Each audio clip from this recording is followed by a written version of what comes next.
Hi everyone and welcome back to FreakSense TV. I'm your host Charlie Freak.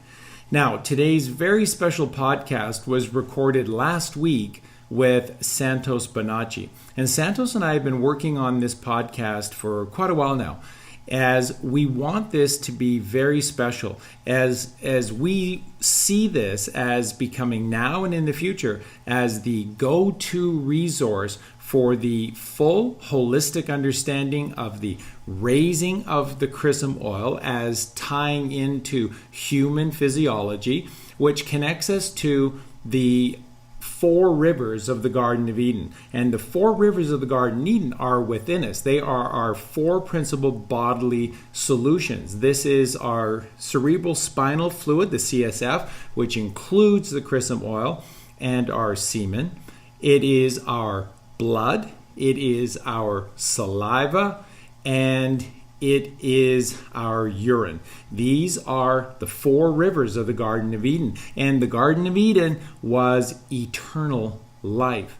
And when we allow these four sacred rivers flowing within us to remain in a state of homeostasis, which is alkalinity, balance, harmony, then our physical bodies perform all the functions that are necessary to allow our cells to continue to regenerate again and again and again. And this is the key word, and this is really the key understanding of this podcast with Santos and I, is regeneration.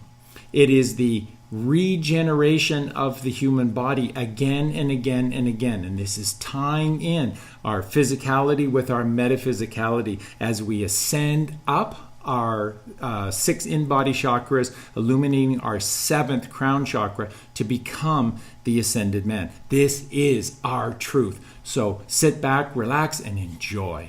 Hi everybody, welcome back to FreakSense TV. I'm your host, Charlie Freak. And again, we have just another amazing show planned for you, and it is with our great friend Santos Bonacci, just the giant in the truth movement, the one who sees all things connected and has a holistic understanding and how everything relates back to the one. All is a tomb, and that, my friends, is syncretism. And the title of our show for tonight, the long-awaited ultimate podcast on the raising of the chrism oil, is Raising the Chrism Oil and Our Human Physiology.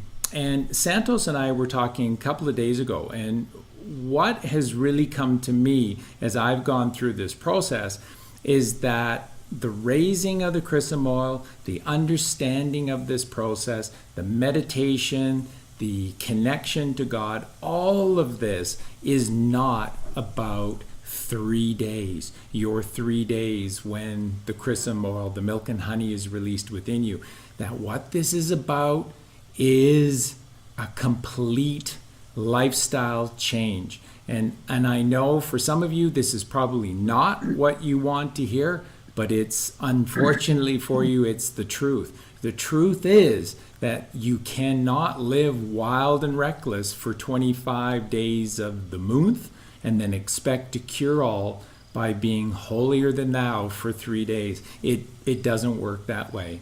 So what we're going to do is just jump right over to Santos, and he can discuss this overdependence upon the 3 days of releasing the chrism oil, and we'll just get going with the entire show. So let's start by saying a very good day to you, Santos. Hope everything is going well. I'm so excited about this show. Lovely. Thank you, brother. Thank you for the nice introduction and for inviting me to the show, which is a pleasure. And this is the subject that I really need to do properly. So I hope I do a good job. I've done this subject over the years many times, but I feel that all of them, all the shows up until now have been inadequate. And I know that because people, when they write to me with all the questions that they ask about this subject seem to have a lot of holes in it. They've misunderstood what I'm saying, or they haven't taken notes well. I know some get it and they fly with it, but others will write and say, for instance, how do I know when the quarter moon or the half moon is in my sun sign? And they'll describe the moon. And I think, why are you describing the moon? I've never described the moon. I've just always said in my presentations, when the moon is in your sun sign, that's when the seed is generated in both man and woman, the Christ seed in the solar plexus. So this is the subject we're going to address, and it's all about the chrism, which gives you your personality, and charisma. So if you want to have charisma, you need to have a lot of oil, as the 5 wise virgins in the Gospels did. They carried extra receptacles of chrism oil, and they had charisma. Therefore, the Lord married them. And the foolish virgins who ran out of their oil, obviously squandering it in sexual, licentious, indiscriminate behaviour, hence they had to go off to the shops to get more oil, and they missed the groom, and they were going to be sitting on the shelf, weren't they, because they didn't have enough oil. Mm-hmm. So if you want to be married with the Lamb, as it says in Revelation, the marriage of the Lamb, well, alchemy explains what that is. It's called the alchemical marriage, where when you raise your chrism fluid, that is all the cerebrospinal nervous fluid, which is a gaseous oil, when you raise that, or its frequency at least, that gas and oil returns in its pristine original state and more to the cerebrum whence it came. To be more exact, the claustrum, the holy claustrum. That's what the Sante's anatomy calls it, and the Gray's anatomy. That's right. Yeah, or sometimes they will call it the Santa Claustrum. Yeah, good old Santa Claus at the North Pole, eh? Well, so your head is the North Pole. Your head, heaven heaved up. All those words are the same thing. And that's where the pineal gland is, the third ventricle, the optic thalamus, Mary Magdalene, what's that organ in your head? The amygdala. Anyway, all of these glorious things in the head. You've got your hippocampus. And, you've got the hypothalamus, all of these things. These are all the holy things in the head. And the claustrum is a little cloister or closet, same words, just under the cerebrum, and it produces all of the oils, all of them, that go through the cerebrospinal nervous system and the vagus nerve, the pneumogastric nerve, which runs. It's called vagus because it's like a vagabond, vaguely going around, feeding all the vital organs, spleen, heart, lungs, etc. So when you keep these oils pure, and your blood, of course, there are 4 rivers. There's 4 liquids in the body, as there are 4 rivers in the Garden of Eden: the Euphrates, the Tigris, the Pishon, and the Gihon. And they correspond to the cerebrospinal oils, the blood, the saliva, salvation, salve. All of those words come from saliva, and we'll treat that in a minute. Salt, same word. So you have Christ being described as the blood of the world. You have him described as the oil, the Christus oil, and you have him also described as the salvation, the salt of the earth, and he teaches salvation. Well, these are all in reference to your liquids in the body. The 4th one is the urine, which is also the gold. It is urine, gold. Urine, yes, they're all gold. They're all for your healing, brother, all of them. The salt. See, the salt, the Christ is called all of those things. The bread, etc. Well, this this chrism oil is called the manna from heaven because it comes from the head, and it proceeds from the claustrum and it goes down the endocrine system, beginning its journey at the third ventricle, where it becomes differentiated as an undifferentiated pure essence. It gets divided at the pineal gland and at the pituitary body. The pituitary is Mary, the mother of this Christ, and the pineal is Joseph. And what they do is they differentiate these two glands. The pineal gland sends positive oil, charges it positively, sends it down the pingala. So pineal, pingala. You won't forget it if you do that word association. That's right. Right. And then the ida is feminine, and it is associated with the pituitary body, which is the master gland of all the endocrine system. And it sits in the sphenoid bone, which is the Ark of the Covenant of Moses. And it has the Ten Commandments, and it has what? The manna. The manna from heaven was stored by Moses in the Ark of the Covenant, which is your sphenoid bone and the pituitary body.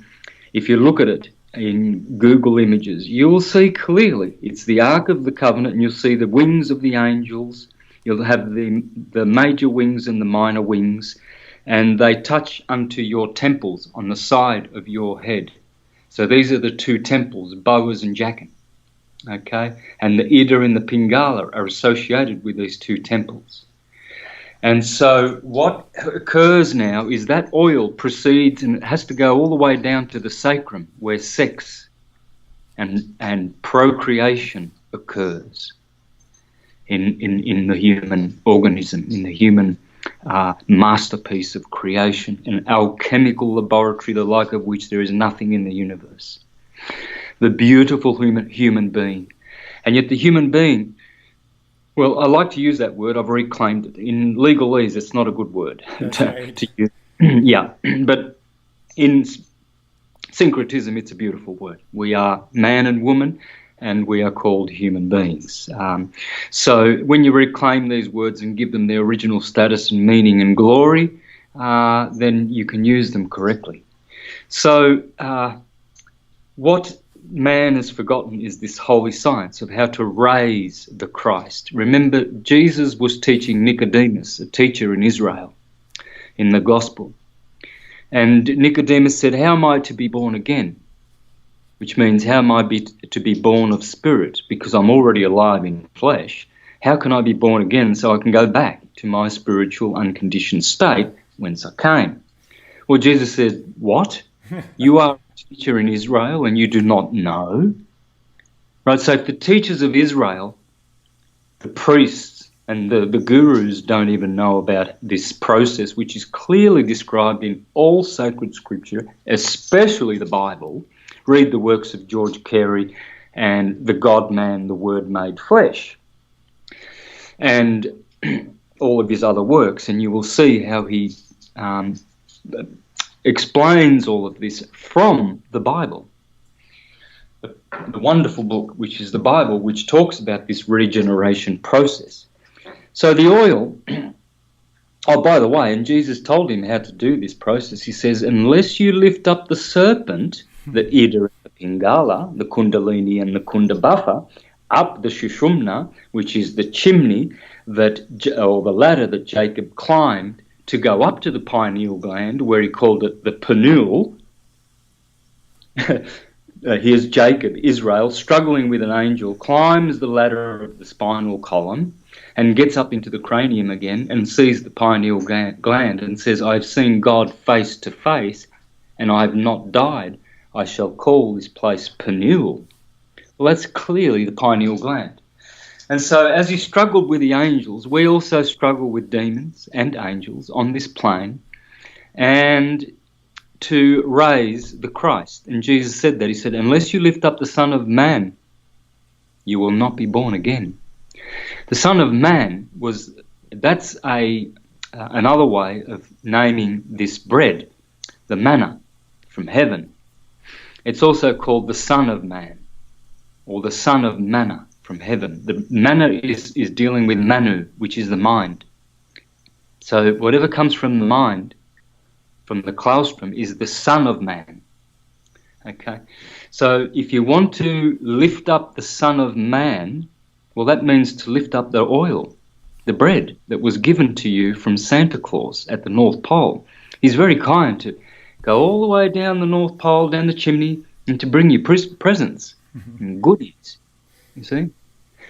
And so as these two fluids go, descend down the chimney, they reach the thyroid, the third of the seven endocrine glands.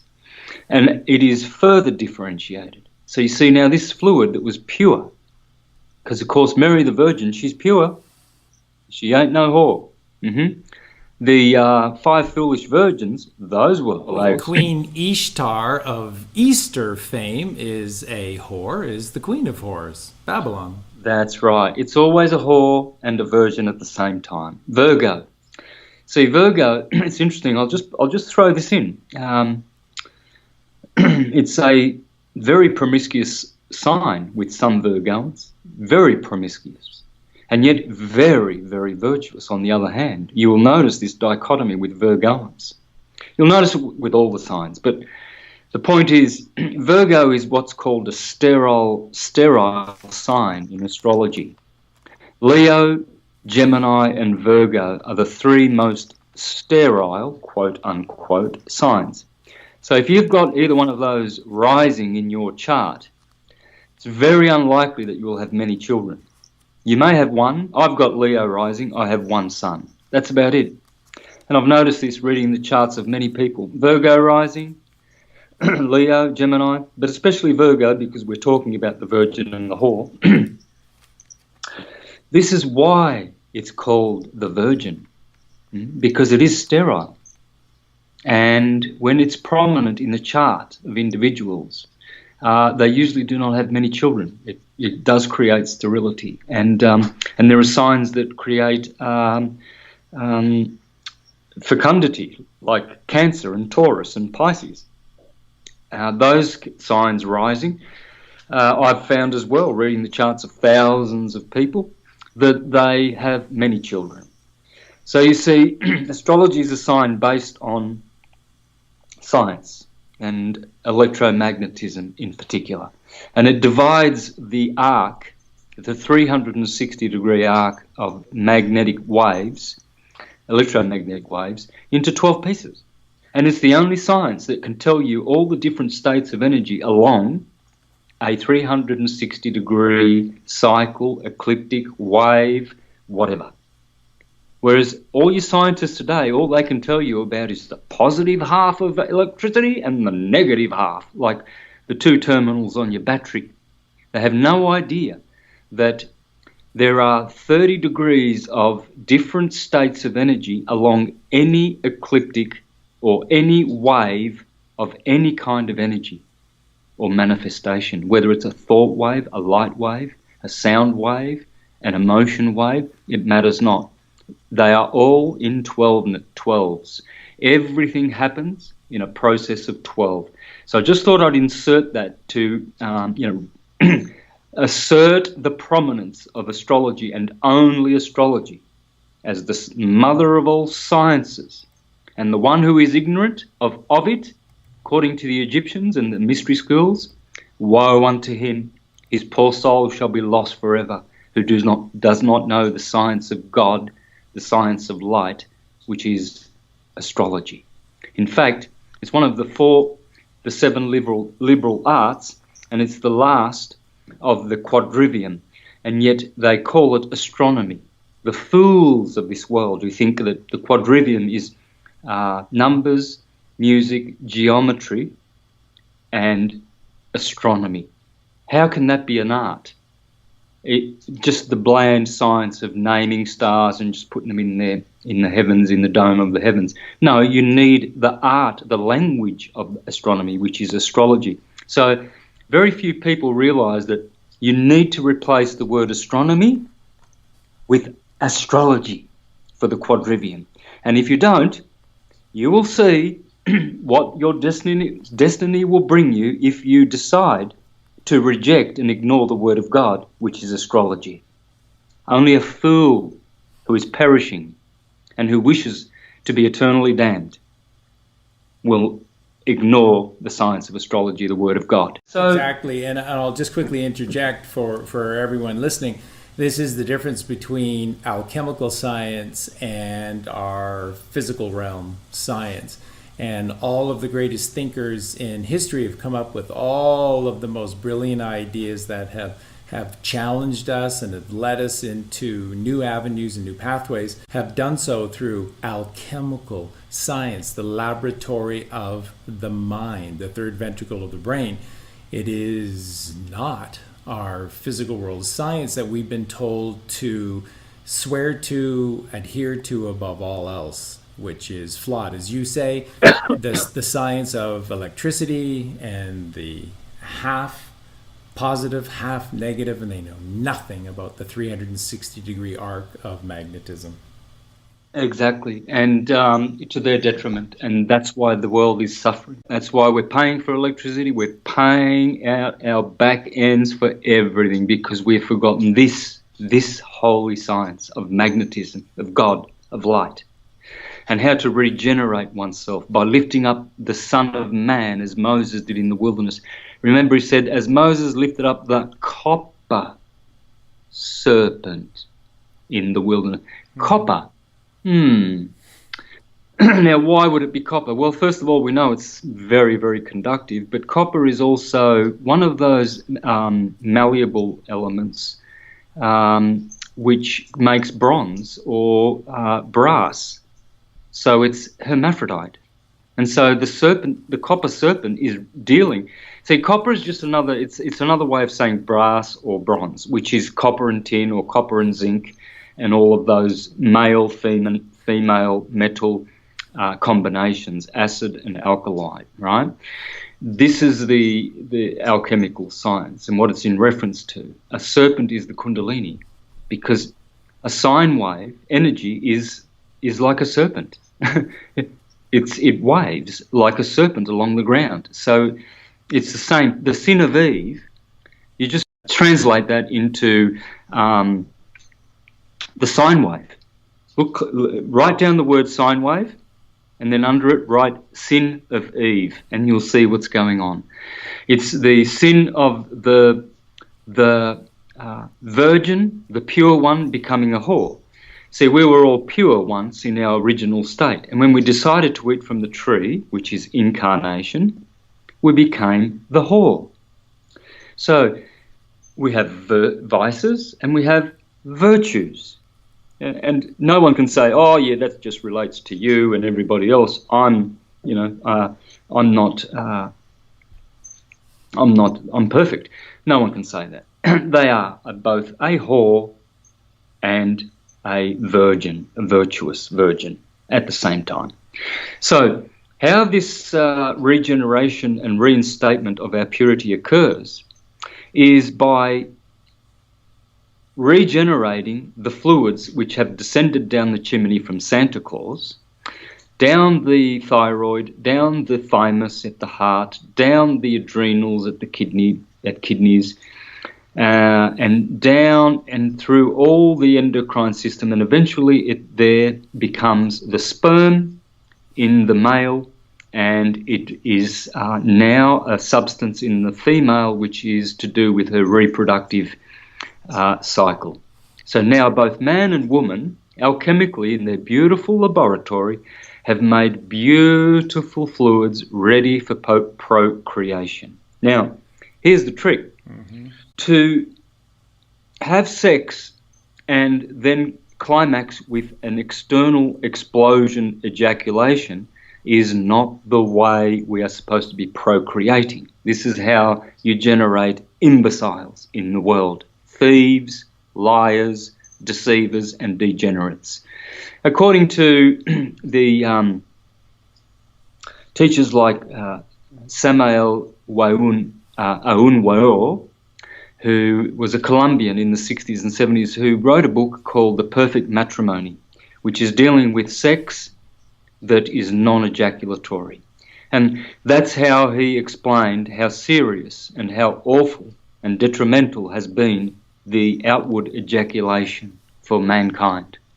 Because the moment a boy ejaculates the first time, that's the day that he begins to die. As it says in the scripture, the day you eat from that fruit, baby, you will positively die. Now, it is a known fact that parents know the day when their children first ejaculate, not masturbate. Don't confuse masturbating with ejaculation, folks. Masturbating, sexuality, all that, those are all electrical gifts from the heavens. When your pastor says, oh, you shouldn't masturbate, well, that pastor is a masturbator. Let me reassure you, because everyone does, and you have to. You must. You must explore your sexuality. What you must not do is eat from that fruit where you ejaculate the sacred fluids which will give you everlasting life. That's what you must never do. You must never eat from that fruit. And this is what little boys don't get told, nor do little girls. And so we go off and we discover that masturbation is pleasing, and so we do it, and then we do it for a bit longer, and then, oops, all of a sudden there's a climax to it. And we weren't told that, just breathe it in. Don't you expel that. That orgasm, you breathe in, you squeeze your muscles down below, and you regenerate that. Remember, the Christ said, lift up the Son of Man, lift up the MANna, regenerate it. Because what the purpose of our bodies is to be reinstated in our former state, and to be holy and to be made pure and holy through this process. And when the man is disciplined and he does this, he learns how to internalize his orgasms, and they go up the spine. And as they do, they burst the chakras. In Revelation it says, and the Lamb was worthy to open the seals, and the lion, and only the Lamb and the lion were worthy to open the 7 seals. Well, those are the 7 chakras which are in your temple, which are in your body. And the lion is the heart chakra, and the lamb is the crown chakra, because that's where Eros is, the lamb, and your heart is where Leo is, the lion. And those are the 2 chakras which direct the raising of this fluid. And as they go from the sacral, the second bottom chakra, as it rises from there, it's not ejaculated, it's restored and returned, not restored yet, but returned. What happens is, and you'll feel this when you start to practice white, tantric, non-ejaculatory sex, you will feel that a surge of energy is going up your abdomen, up the spine. And depending on how advanced you are in this practice, you will feel it go all the way to the pineal, to the crown chakra. You do anyway, you do regardless. Even the ejaculators, they get 3 seconds of this when they have their degenerate, satanic, demonic ejaculations all over their partners and defile them. In doing so, what they are doing is they're practicing the death cult, number 1, and they're defiling their partners, number 2. And what they're doing is they are creating a state of acidosis in the body. This process, rather I should say, balances the pH. All right. So when you ejaculate, you go into acid mode, death. The body, parents. I remember my son. He told me the first time he masturbated, because we're very close. I think he was about 13 or 14, and I remember his energy just shifted. It changed. And I remember as a Jehovah's Witness all the years speaking to different ones, parents, that would tell me that they could tell when their children first had sex or ejaculated, because their energy changed. Something happened to them, and they could tell. And what happened was death. It is death. You see, if our children were taught never to have plenty of sex as they want, but never to ejaculate, ever, their eternal life depended on it. And by the way, that's the secret to eternal life, by the way. That is it, by not ejaculating. The children who don't ever ejaculate will live forever. They will beat all the elements and they will live forever. Let me interject for a sec, because what's tied into that as well, of course, is that by not ejaculating, you are, as Santos said, opening or having right to access the 7 seals. The 7 seals, as part of obviously our 7 chakras, is the Kundalini magnetic energy system. And again, magneticism or magnetic energy is like a coiled serpent that rises, and these are longitudinal or scalar waves, what some have attributed to Tesla's work, Tesla waves, and these are eternal waves, whereas waves of electricity are temporal, and they are used up, and that is a perfect analogy for exactly what you're talking about the sexual act and keeping the fluid or expelling the fluid, the death cult.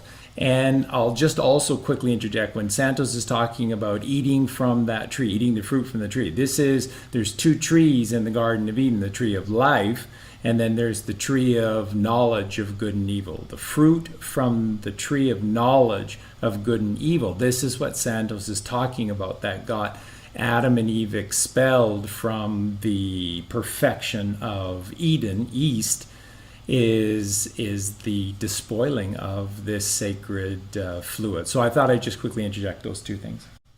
Yeah, good point. And this is where a lot of confusion comes in the churches, because the pastors have got no clue what they're teaching, and they confuse people when they tell them, when they often say, oh, it was the sin of sex.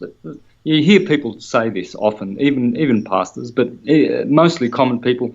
Oh, well, why does God give you sex? And then Adam and Eve had sex in the Garden of Eden, and then and then he killed them, because they had sex. No, they had the wrong kind of sex. Rather than being pure virgins, they were whores. So we have the same choice. We can ejaculate and be whores, like the prodigal son, or we can remember our Father who is in the kingdom, like the prodigal son. He remembered that the food that he was in his Father's kingdom that they were throwing to the swine is the food that he was eating outside of his Father's castle. So he said, I'm going to return back to my Father, and he slept with the prostitutes and drank with the intoxicators, and so he came to his senses. And see, you and I who have ejaculated, because we did not know any better, we can still regenerate eternal life. That's right. We may not be able to achieve it in this body,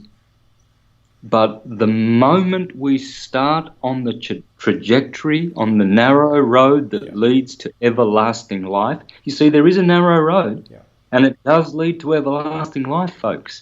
These words are not written down in the scriptures for nothing and defended and protected over millennia and millennia and millennia, even by imbeciles who don't even have a clue what those words in the Bible mean. They even protect it, because it's a holy, sacred book teaching how to be saved, you see, by the Christ within, not the historical Christ without. You see, and by raising that Christ, and each and every one of us can get on that road to everlasting life. Broad and spacious is the road leading to everlasting destruction, and many are on that road. Yep. And as in the days of Noah, men will be eating and drinking. Why is eating so bad? You see, the churchgoers, they keep saying, well, you have to eat. No. Well, you don't. In fact, it's telling you that eating, which is the word which is hiding in the word death, but it's also hiding in the word health, is there to kill you. And they will be eating and drinking till the flood came and swept them all away. So the point is that, as Jesus said, the kingdom of God is not a matter of eating and drinking. And then in 1 Corinthians it says, what, do you not know that gluttons will not inherit God's kingdom? Now, this eating business is all about being a consumer, you see. Yes. When you become a virtuous, pure one, and you walk on that narrow road, very cramped and difficult road, then you'll never come off that road. There's only one way on that road, and that's forward. You can't turn around. And you may not reach everlasting life in this body, this vehicle, but you will ultimately. And that's the key. And so our journey begins at the sacrum with sex, sacred sex. You see, the sacred is sacred. And the secretion, which comes from the claustrum, is called the secret, because secret is in secretion. So the sacred secret, Colossians 1:27-28, that Paul wrote to the Colossians and said, I reveal to you the sacred secret which was not known to the ancients, which I give to you now, of the Christ in you. And so the key here is the words sacred secret. Well, the secretion starts at the head, goes all the way down the chimney, good old Santa Claus, bringing gifts, lands at the sacrum, at the bottom of the chimney. The children go on Christmas Day, pick up the presents. You see, there's always a star at the top of the Christmas tree. The Christmas tree is your spinal column, by the way. And that's why the middle part of the spinal column is called lumbar. Well, you know what lumberjacks do, don't you? They cut down lumber, trees. So that tells you that it's the Christmas tree. And then the next part on top of that, which is the thoracic, has 12 vertebrae on it. 12. And then on top of that is the cervical. Starts with Sir, doesn't it? The top 7 vertebrae. 7. Sir is the heavens, people. So just look at your 33 vertebrae, because we're going to get to that number. The top bone being called the atlas bone, which pivots the cranium. That's the number of years that this seed, this manna, must be sacrificed. You see, Jesus gets crucified at 33 and a half. Well, that's the 33 degrees of Freemasonry, and those are the same 33 vertebrae. And you've got to go up that lumbar tree, the Christmas tree. But at the bottom is where the prezzies are. And what you do is you open those presents, and if you respect and treasure those presents, you will, like the foolish slave who invested his denarii, and the two foolish slaves who buried their denarii, and when the Lord returned, he said, "What did you do with your denarii?" "I gave you a denarii, slave." "Oh, I was afraid, master, I buried mine." "Right, into the dungeons you go." Second slave, "What did you do with the 2 denarii I gave you?" "The 2 talents." That's a better word. One gospel says denarii, the other one calls them talents. I like the talents because they are talents, gifts, abilities, and we go and bury them, you know. The Lord gives us a beautiful soul, full of love, a heart, appreciation, divinity, the Holy Spirit, blood, cerebrospinal fluid. And what do? We eat junk food, we have ejaculations, we get drunk, we take drugs, and we inhibit the alchemical process of the oil rising and returning to make us 1,000 times more powerful than we are. Because as the fluid ascends up the spine and it bursts the 7 seals of revelation, it bursts the chakra in the heart of the lion, it increases its vibration. And by the time it gets to the 3rd ventricle, where the pineal gland is waiting, once it gets to the 33rd vertebrae, it is 1,000 times more powerful than its first pristine, undifferentiated state. And then the pineal gland begins to produce what's called the blood of the Christ. It's like DMT, dimethyltryptamine, that is the milk which is produced the honey, which is produced by the pineal gland, and the milk by the pituitary. This is the land of milk and honey. And so when you return the Christ and get him crucified up there on the 33rd vertebrae, then you begin to illuminate. You have a halo, you have holiness, and you have purified blood, because the pineal gland now has now been transformed into a gland which produces a super secretion, and it's called the blood of the Christ, and it purifies your blood and balances your pH. So when you begin to practice non-ejaculatory sex, that's the moment you begin to balance your body's alkalinity and purify yourself. So the journey begins there at the sacrum, and let's begin to explain the process of how we regenerate this fluid, because so far I've just been skirting around it and describing. I haven't explained anything, but I've laid down all the descriptions and all the information you need. So, sure, it begins at the claustrum in the first instance, but that's just one half of the process as it descends. Now what we're interested in is the second half, where we have to put work in. Yeah, because the first half, that's natural. You breathe without thinking about it. Your heart is pumping, or rather magnetically allowing blood to be channeled throughout the whole body. So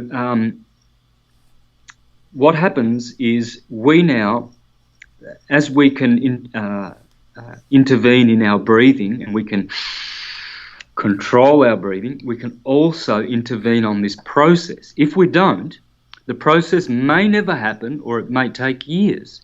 Now, people ask me, how long does it take to raise the Chrism? Well, it's a lifetime. You could do it tomorrow and have a quick one. Like you could have a Kundalini experience, but that will go. Eventually, you'll forget that. It won't be like that all the time. So it's a lifetime. Whereas it could happen tomorrow, it could happen next week, it could happen in 5 minutes, it could happen in 500 years. It depends on how acidic you are, how evolved you are, how spiritual you are, what conditions you're living in, how your body's health is. There's many factors. And so I don't really understand why people are concerned with those details, when you just put your chin down, and nose down, and just do the work. Just do it. Don't ask how long it's going to take. Some people want everything given to them. Let's go to McDonald's. You can eat in 3 seconds.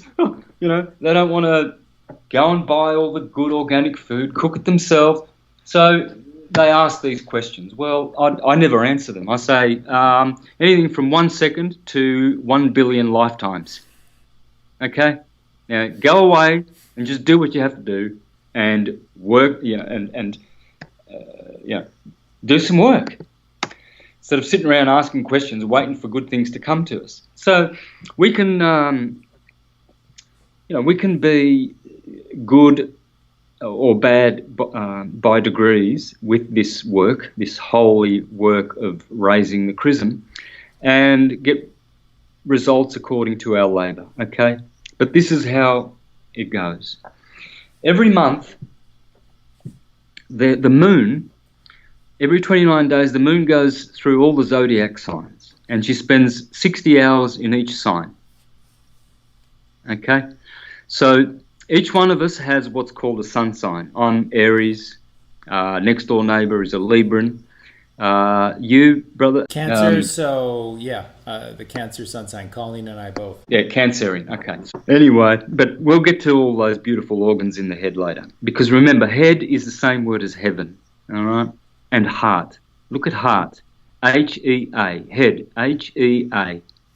Heaven. H-E-A. Because the lamb in heaven, in the head, and the lion in the heart, they are all heavenly and heart topics. And how do you get to the heart and the head? See, there's a lot of people out there saying, oh, no, you've got to stay centered in the heart. Don't go to the head. That's intellectual. People will get deceived, all these idiots who think you've got to go up to the crown chakra. Rubbish. Again, the blind leading the blind. There's always someone who's half-cocked and half-witted who's going to stand on his soapbox and blurt out everything he doesn't know to confuse people and make them as stupid as they are. So what we need to do is concentrate on the moon, because every month the moon transits or passes through your sun sign. All right. In my case, it's Aries, and today the moon is in Aries. All right. Now, it's a balsamic waning moon. It's right at the end. New moon will be on the 5th. Today is for me, it's the 3rd of May. On the 5th of May, in 2 days, it will be a new moon for everybody, because the sun's in Taurus as well, which is May, and therefore it's going to be a new moon in Taurus, because new moons can only happen when the moon and the sun are together. Full moons can only happen when the moon is in the opposite sign. So, for instance, in 2 weeks' time, after the 5th of May, when we have a new moon, you will know absolutely where the full moon is going to be, because the sun is in Taurus, so the full moon has to be in Scorpio, opposite. Yeah, exactly. 180 degrees opposite. So you see, astrologers always know where the full moon is, because they ask the question, well, where's the sun? Well, if the sun's in Aries, the full moon is in Libra. If the sun is in Taurus, the full moon is in Scorpio. If the sun is in Gemini, the full moon is in Sagittarius. But the new moon will always be exactly where the sun is. So, let me explain this. Today, the moon is in my sun sign. It's in Aries. Okay? Tomorrow, the moon enters Taurus, where it will be a new moon for everybody. But for me, right now, it's my personal new moon, because the moon is where my sun is in my chart. My sun is in the 3rd degree of Aries, and the moon right now is in the 17th degree of Aries. So it's in the same sign. It's transiting my sun sign. So, when the moon, don't describe the moon, please. Don't ask. When's the full moon going to be in my sign, Santos? I never said the full moon, the new moon, the blood moon, the blue moon, the balsamic moon, the gibbous moon. I've never described the moon when I'm talking about this. I've always said just the moon. Okay? So it might be full on the day that you have the transit, because it might be, if you're an Arian like me, and like last month, my moon transit, it was a full moon. But that will I'll only have a full moon transiting my sun sign once a year. It'll only happen once a year, and that will be in Aries. Every Aries, I have a full moon transit of my moon in my sun sign. And in Libra, that's the only time in the year when I can have a new moon transit. Okay? So it's no use asking me, oh, when's the new moon going to be in my sun sign? And can you explain to me what my sun sign is? Well, you can do this by just going into Google. What is a sun sign? And what is a moon transit? Well, a transit, when you're in transit, you're traveling through. So the moon always is traveling through your sign once a month. And that is when a psychophysical seed is generated in the chakra just above the sacred chakra, where, by the way, just under the lumbar of your vertebrae is the sacrum. The 5 fused bones, the heaviest part of your spinal column. It's called the sacrum, and that chakra is the sacral sexual chakra. And that's what they call it, the sacral chakra. So you see, the sacred secret is about the secretion which leaves from the heavens, comes down to earth. You see, the children of Israel ate the manna, didn't they? That came from where? From heaven. And that means that they, well, they were fed on the MANna because, you see, this is the interesting thing that George Carey explains. Yes. That fluid which proceeds from the claustrum is the fluid that is required to build every cell and corpuscle in your body. You will not live without the claustrum. You would not have any organs. You would not have any blood. You would not have any sperm. You would not have any saliva. You would not have any blood in you, because it is all born from the claustrum. The claustrum is the mother of all the food which goes out into the Garden of Eden, which is your body. As we practice correct sex and we breathe in at the time of the orgasm, we breathe it in, you can channel it. You just squeeze your muscles down below, the same muscles that you do to prevent you from urinating incontinently on yourself or defecating on yourself. Okay? You're standing in front of the toilet, the toilet's busy, it's occupied, you're waiting for a vacant cubicle. Well, sometimes it's up to 5 minutes and you're sitting there squeezing what? You don't squeeze your fingers. Yeah, you squeeze the bottom of the torso and you squeeze good, because your girlfriend's waiting outside and you don't want to have brown patch on the back of your pants when you go out to the movies with her. Okay, so you learn to squeeze those muscles. And if you don't, you will be an ejaculator, a prodigal son, a squanderer of all the life force. You will lose your charisma. You look at these brain-dead ejaculators. You can see they look dopey.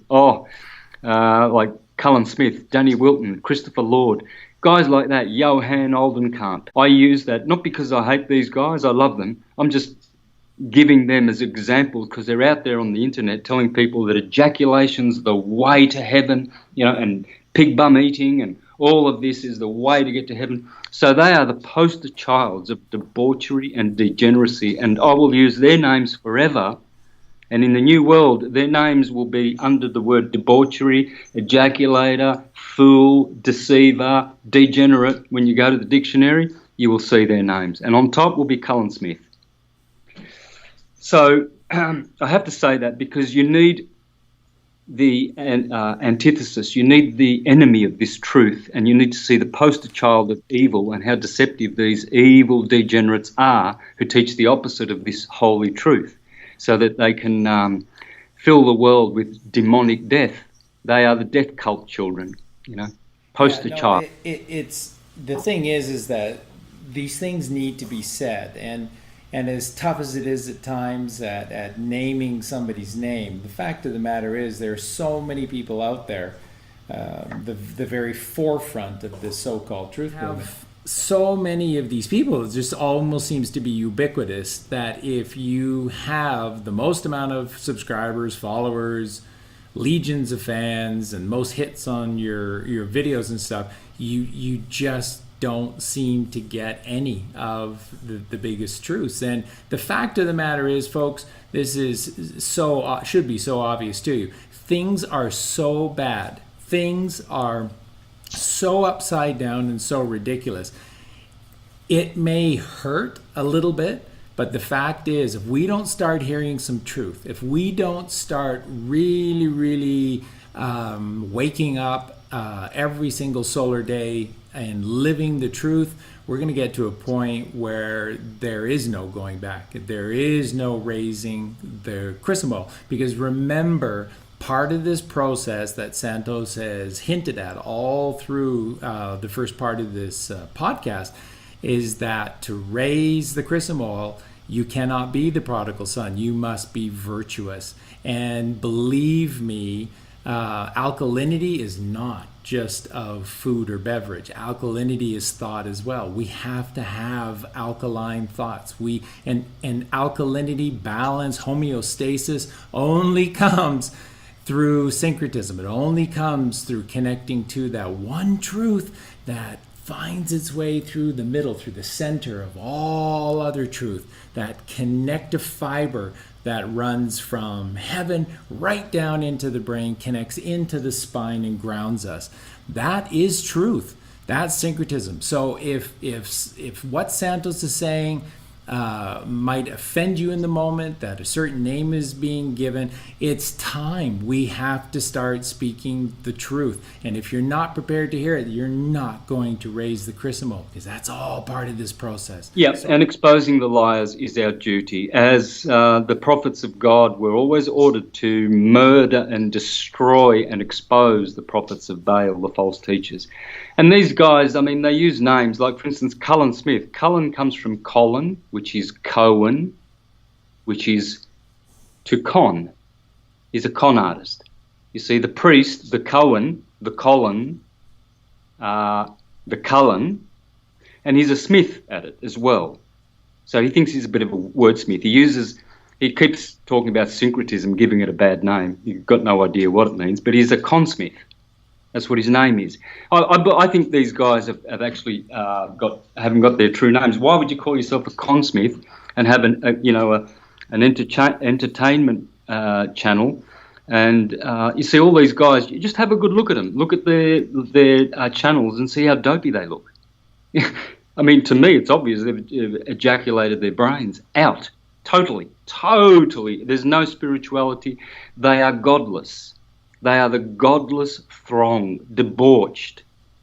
You can see legions of demons swirling around their energy, and they open their mouth and they sound so stupid, and they think they're smart. And they've got all of these ejaculators clapping their hands. Every time they do a fart, they go and watch their farty videos and smell their farts and congratulate them on the stink. Oh, lovely video, Cullen. That's some more smithery. You're a great con artist. And the show goes on, and it's all entertainment. The blind leading the blind. It's a circus out there. It's a circus. It is. And what you don't see, and I was so thrilled to hear you say this, this is how Colleen and I live our lives. It's all about doing the work. If you want to please God, pleasing God is the penitent man who tries. God loves a trier. You got to try, and trying is doing the work, and the work is this sacred procedure. And that's why I started the show by saying that this sacred procedure is not these 3 mythical days where everything in your reality changes by being good for 3 days and all of the sins of the other 25 days are washed away. That's not what it means at all. The 25 and 3 separation between the 28 days of a month is the difference between being in the physical and being in the metaphysical. And when you're in the physical, those 25 days, the 3 kings, they're still working through the third ventricle of the brain. It's still the pituitary gland. It's still the pineal gland. It's the hypothalamus. It's melatonin, serotonin, dopamine during those 25 days, the physical days of the month, and it's the chrism oil, the milk and honey in our CSF for those 3 metaphysical days. And you see that everything within us works from that central chamber within the skull, Golgotha, is that central chamber, the third ventricle of the brain. Everything magical in your existence. That's where the Ark of the Covenant is located. That's what the Ark is holding. That is what it's protecting and supporting in that middle. And you got to do the work. And this is the work. And it's not 3 days a month. It's 28 days a month. You have to be doing this work. And so like it says in the Bible. And so how does God know that you are doing the work? That when you walk down the street, there's oil in your lamp, and it can be seen by all the heathens as you walk by. So no need worrying about these 3 days excessively and whatnot, because in my way of living the holy and pure right-hand path, I'm always not living in debauchery and excess. So those 3 days in particular, of course, should be sacred, but they shouldn't be really considered to be the exception of behaviour. No, you don't just be pristine and good, because I've always explained in my presentations that during the transit of the moon in your sun sign, You need to be very careful. Overeating, overdrinking, oversexed, all of these things will create a condition of acidity in the body. And the psychophysical germ it has a protective coat, covering, layer, like the cell membrane. And if there is acidity in the body and excess due to overeating or alcohol, whatever, this coating will be burned away and the seed will not survive. So when the moon is transiting your sun sign every month, you've got 13 of these every year. The moon transits your sun sign 13 times every year because there are 13 lunar months. So we should be having the Mary Magdalene 13-month calendar and respect it in conjunction with the solar. We don't replace anything because a lot of people want to just throw the baby out with the bathwater and replace this 12-month. No, the 12-month system is perfect. It's the perfect energy system. Everything needs to be divided into 12. 13 is about the 13th member, the unity member, which embraces all the 12, because Jesus is the 13th member, remember? That's right. So, yeah. As this is happening, this is a good day for you to be meditating, doing yoga, fasting. I always fast. Yesterday I fasted because it was the first day of the transit. Today, I could have fasted, but I've just finished a 62-day fast and I've been eating fruit and herbs for the last probably about 20 days now, and so yesterday's fast was enough. I thought I'm only going to fast the one day, and then because the new moon is coming up on the 5th, I'm also going to fast on that day. I always fast on the new moon, which is the universal new moon, and then I always fast on my personal new moon. Remember, folks, please remember this. Just remember this. When the moon transits your sun sign, that is your personal new moon. You are the only one. You are the only one, and others who are born in your sun sign, of course, that is benefiting from that energy. And it's a good time to start your new beginnings, your aspirations, your goals, and your goals should always be good. And you always make them on your new moon. You can also do it on the universal new moon as well, of course, because it's more, non-personal and is connected to everybody else, whereas your personal one is very important. But as long as you understand that there are two new moons in your chart, a personal one and a universal one. Okay, so now is where all the good bits start happening. So the moon is transiting your sun sign like mine was yesterday. I was trying to not get angry, not to get too tired. I didn't eat, of course. I drank very little. And I did as much meditating as I could and relaxation. Now, when the moon enters Taurus, it will be out of my sign. That will happen tomorrow. So should I then say, well, great, now I'm going to have some sex and I can ejaculate now because I saved the seed? No. From the new moon to the next new moon, should you ejaculate at any time in between, you will have lost that seed. You may have gotten a little bit of a benefit from it if you raised it for a few days. I mean, if the ejaculation was toward the closer to the new moon, then you wouldn't have got as much benefit from it. But if if it happened later towards the end of the month, you would have got a little bit of benefit from it. But guys, it's just not worth it. Just learn to practice non-ejaculatory sex. I've done it since the middle of 2012, never looked back. And the example that you gave is so brilliant, because there isn't a male anywhere across this vast plain that hasn't done exactly how you explained it. There are times that we've all faced an inability to excrete our waste in the moment, and therefore precisely those muscles and that sort of physical movement action that you're doing is the precise, is exact same. So it's a perfect analogy, Santos. Anybody can do it. It just requires, as you say, breathing, being consciously aware, breathing, and then using that exact same process. So you can do it. Yep.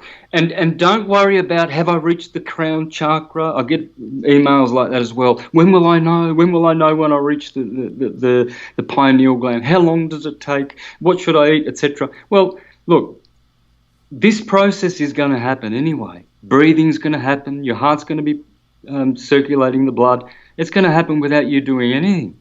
But when you intervene, when you step in with your mind and your beautiful heart, you can speed the process up. And don't be asking when. When is it going to happen? Because it's just a foolish thing to ask. It's like, when am I going to be mature? When am I going to be married? When will I find love? Dude, go away.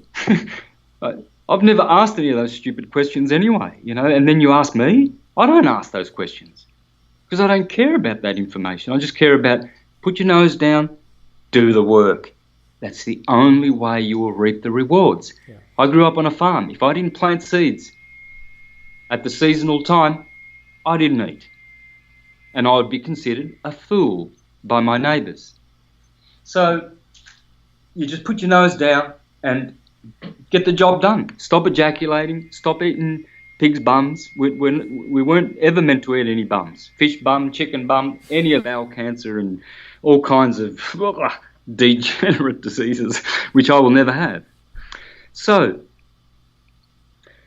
you will feel, as long as you don't ejaculate like the incontinent, incompetent ones of the world, the godless throngs, as Ovid called them, and Plutarch, as you practice this holy sex, you will feel each chakra during the course of intercourse. How about that for a pun? So during the course of intercourse, you will feel you will notice that as you breathe in the orgasm up the spine, it will hit the various chakras. You'll notice it by degrees. And any orgasm or ejaculation you have hits the crown chakra. That's why asking the question, when am I going to get to the crown chakra, is ridiculous. Because every time you have an orgasm, not ejaculation, because we don't do that and we're not talking about that, but for most people, an orgasm is the same as an ejaculation. There's no difference. Anyway, when you have an orgasm, any kind of an orgasm, whether it's the physical ejaculatory one or the spiritual one we're talking about here, you reach the crown chakra, but you reach it by degrees. So most of us have all of our chakras activated, but the top ones are not spinning that fast. That's all it is, and you have to activate them in such a way so that they spin at their right speed. And there's various yoga you can do to do that. For instance, the 5 Tibetan rites. Anyone interested in good yoga, please look up the 5 Tibetan rites and do those 5 exercises every day, and you will balance your chakras. So, but the goal is to reach the crown chakra at 100%, not by degrees. The journey, I'm still not even 50% when I reach the crown chakra. I know it. I've got a long way to go, but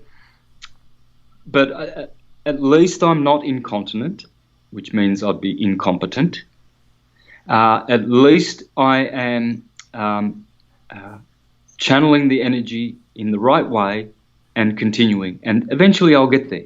And what happens is, eventually you will have, you'll be able to instantly. The moment you engage in sex, you bring the energy straight up to the crown chakra, 100%. No degrees.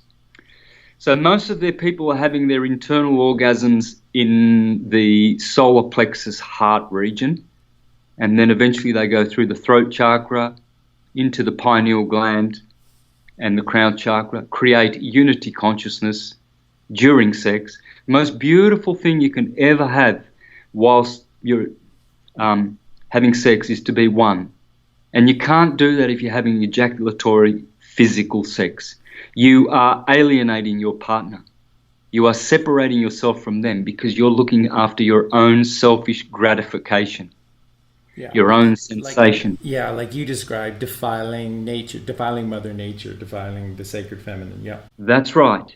That's right. And women do not respect men who are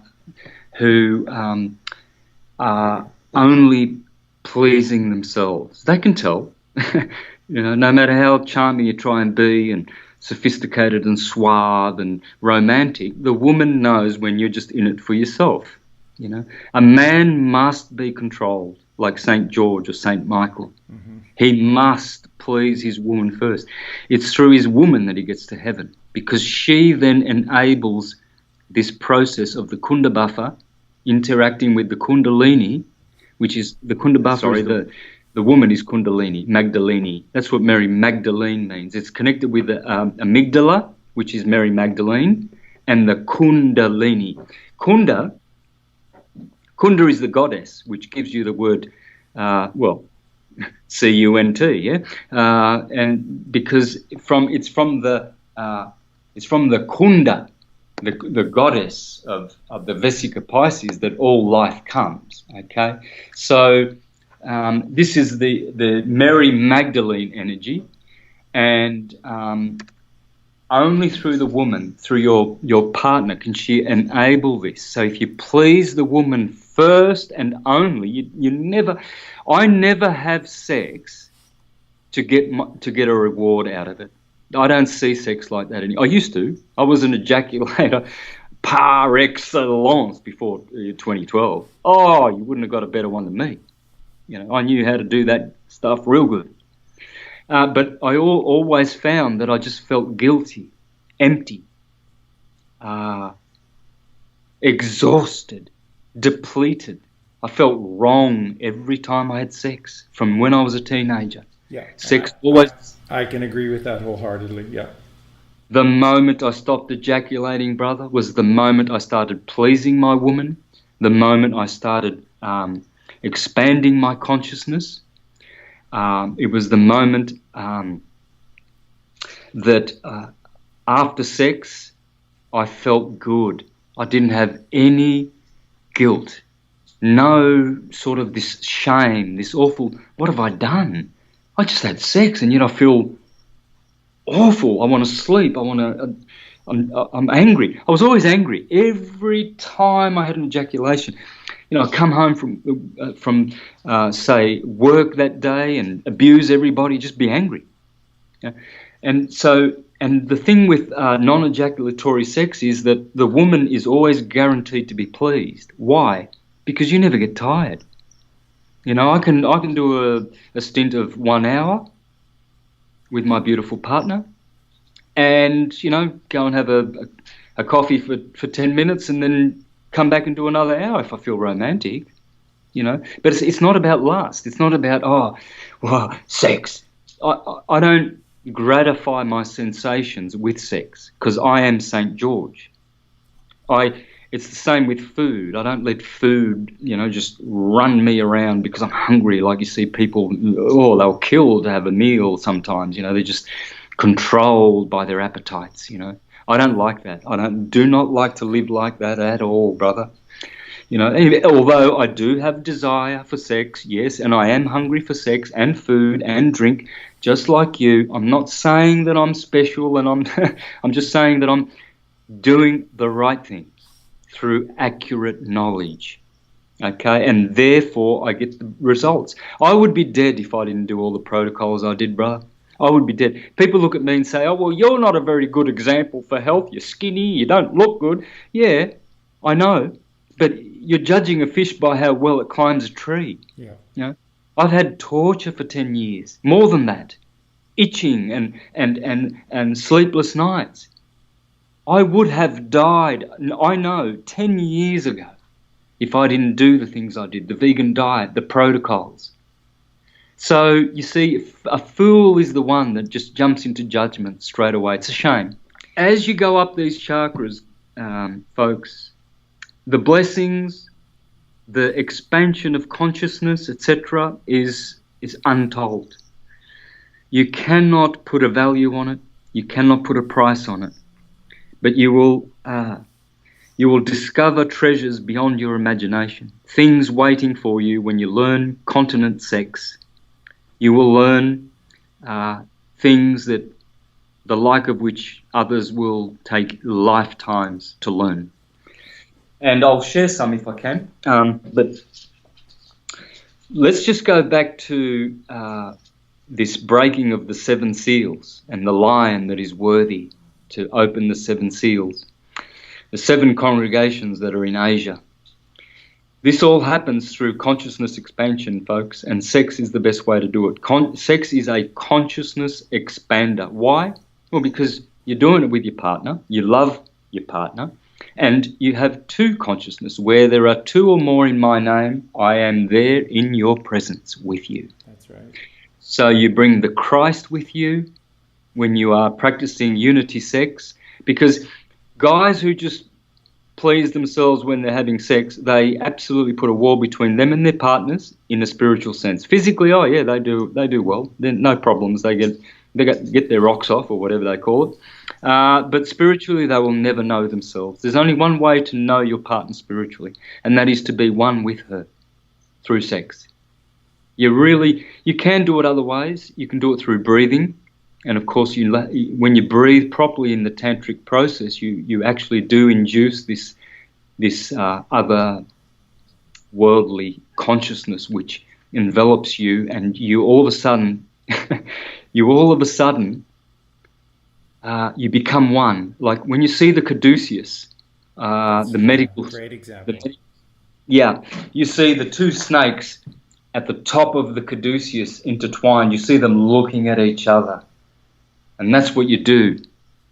That's the sexual engagement, where you lift up the copper serpent, and then the 2 serpents in the pineal gland are looking at each other. You stare at your partner from your third eye, not your 2 physical eyes, which are physical, but with your spiritual eye, the eye that is simple that Jesus spoke about, and that's the serpent, and you're looking straight into your partner's mind.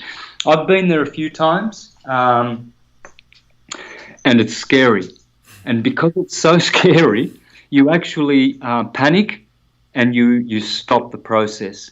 So just a little caveat here, guys. When it happens, when you get into unity consciousness with your partner and you're having a mind-blowing orgasm together, it's going to scare you. And you will sabotage it if you're not prepared. You have to breathe through it and just be aware that it's very possible to merge your consciousness with another being that you love. And it's a beautiful feeling. And you will never do it if you're incontinent and an ejaculator, both man and woman. You must save the saliva, the salvation. You see, the salt, you are the salt of the earth. But how will the food be seasoned if you have lost your salt? How will the foolish virgins go off in the middle of the night to get oil? What if the shops are closed? What if the Lord comes out of his bridegroom's chambers in the middle of the night at the hour in which you did not expect? You'll be left behind. What that means is no oil in your body, no salt, no chrism. You will be caught out. You will be exposed. You'll be found out, and you'll be cast into the fiery Gehenna until such time as you learn to raise that chrism. And so as this fluid goes up and up and up, you begin to feel it, and your consciousness grows. Okay? It doesn't mean you're going to be happier. It doesn't mean you're going to be smarter. It doesn't mean you're going to be richer or more powerful. It just means you're going to be more conscious. Consciousness is king. Okay, people go on about love and light. Oh yeah, that's important. But Our essential nature is threefold, and it's Sat, Chit, Ananda. Sat is what? So it's consciousness, bliss, and Ananda is bliss, Chit is consciousness, and Sat is existence. Those are the three essential natures. We exist, we are conscious, and we are blissful. And that is all the heart wishes for.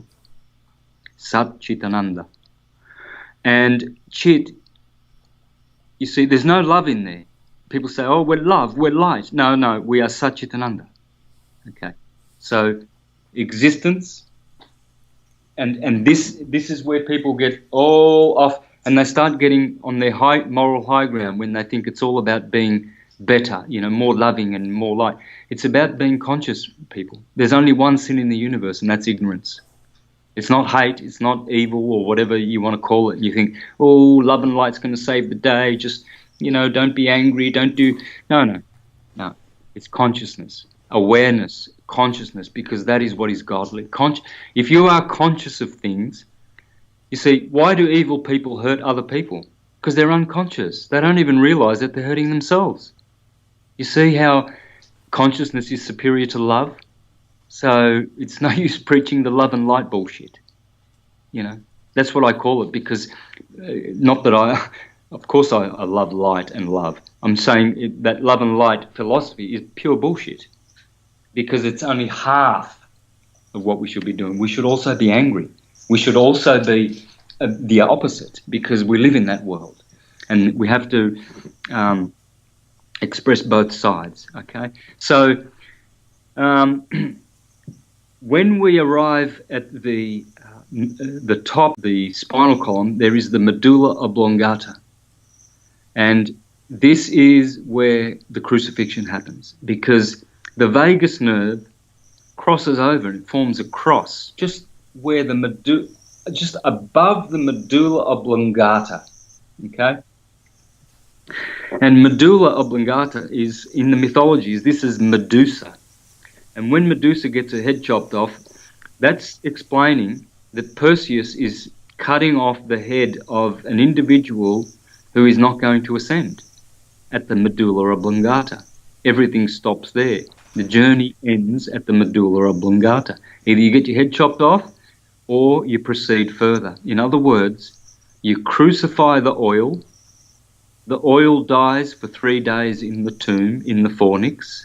Nothing happens, nothing special. When you arrive there, it's 3 days of death, of darkness.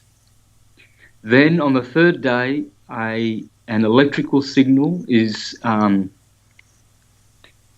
produced in the fornix, and the lateral chambers are the pillars of Hercules.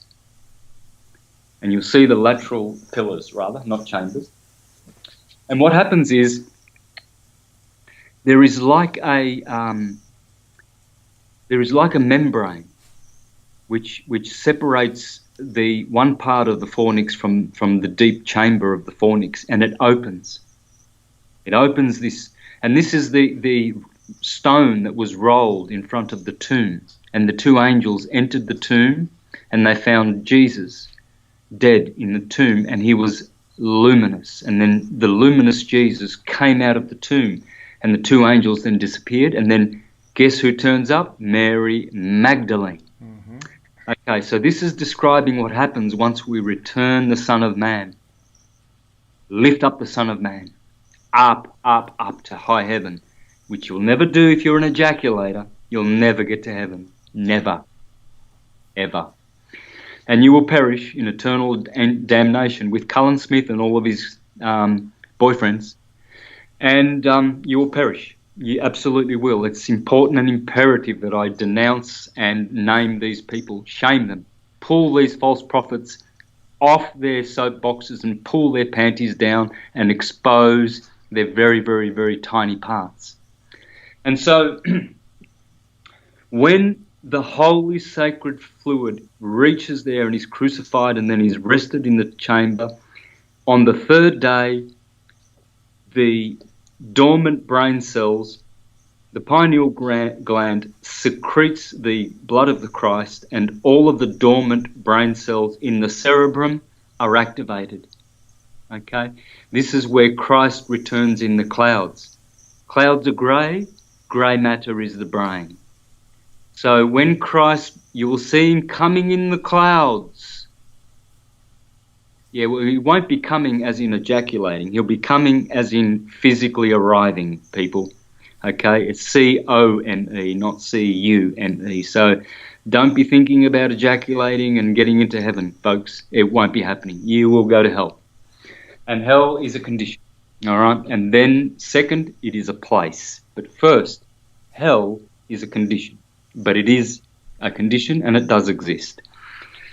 So that blood of the Christ then balances the pH in the body, restores all of the organs to their proper functions, and the individual is now living as a saint. He has been christened, you see, because the charisma has been crucified, and he has been crucified on the cross, which means that he has actually done the process of reinstating the oil. That's what it means to be crucified. You don't get hung up on a cross and nailed. That's what we're taught. Yes, because in the physical world there are always reenactments of this. When you go to church, when you do your nursery rhymes, everything that we've ever learnt is all just basically harking back to this one science, this alchemical process of restoring the body to its pristine condition. That's right. It's in all the nursery rhymes, it's in all the Gospels, it's in all the legends. King Arthur, King George, St. George, they are all the same archetype hero. The hero is the man who becomes continent and competent. And he raises the dragon, he slays the dragon down below, and he raises the serpent on high. And he becomes a Quetzalcoatl, a Buddha, a Christ, a Muhammad, whatever. He reaches Allah in the high heavens, which Allah is, by the way, is known by all the esoteric masters to be the crown chakra. Because the crown chakra used to be called A-double-L. Allah, the all-encompassing, the all-alone. Look at the word alone. It has Allah in it, and it has one in it. Because God is alone. There's no one like Allah, the one. You see? So, how to save oneself? Look at the word save. It comes from salvation, S-A-L, salt. And it is by raising the salt, raising the bread, the manna, the oil, the fish. Why is Christ always associated with fish? Well, take a smell of your bodily sexual fluids, both a woman's and a man's. And what do you smell? It tastes salty and it smells like fish. Salt, fish, bread, manna, oil, salt, fish, bread. Continually these motifs are repeated in all of our religions, all of our philosophies. It's always the holy fish, the holy salt, the holy oil, the holy bread. And even the Freemasons, they only have three symbols: oil, corn, which is bread, and wine, which is the blood. And which is, of course, the same, because the blood is another, it's another part of this function, of course, because the blood ends up being purified, you see. So, but when it comes to the cerebrospinal fluid, it has many, many, many more nicknames. It has many more monikers. It has, because it produces the fluids that we use in our sex activity, and that's why it is fishy. It's the fish, and so when we respect these fluids, you see, and we learn how to work with them so that we can, for instance, when we think of having sex, for instance, we just shouldn't be thinking of one thing, pleasure and gratification. We should be thinking of alchemy, We should be thinking of God, our evolution, our spirituality, and serious themes. Sexuality is serious. It's not. It's also, fun-like and playful, yes, but there's the serious side, and it is very, very serious because you can do it wrong, and you look at prostitutes, right? Do they look healthy? I've never seen a healthy-looking prostitute. They stand there on the corner of the street and they look like haggard old hags, and they're only like 23. Sure, they take drugs, they don't sleep at night, they get beat up, that contributes. But I mean, even their pimps look haggard because the pimps are having sex with them every day as well. That's part of the deal. And you look at the pimps, they're ejaculating all over them. And how do the pimps look? They're the ugliest humans you've ever seen.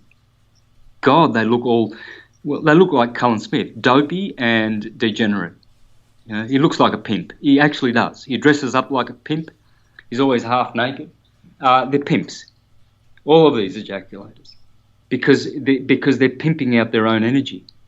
It's disgusting. The two worst things that humans have ever done on this plane that we live on, the two worst things are corpse eating and ejaculating. In one instance, you are ingesting death. In the other instance, you are expelling life from your body. So at one end, people are gluttonously ingesting death, corpses, putrefying corpses, the death cult. And at the bottom end of their torso, they're ejaculating all the life force that was in them in the first place.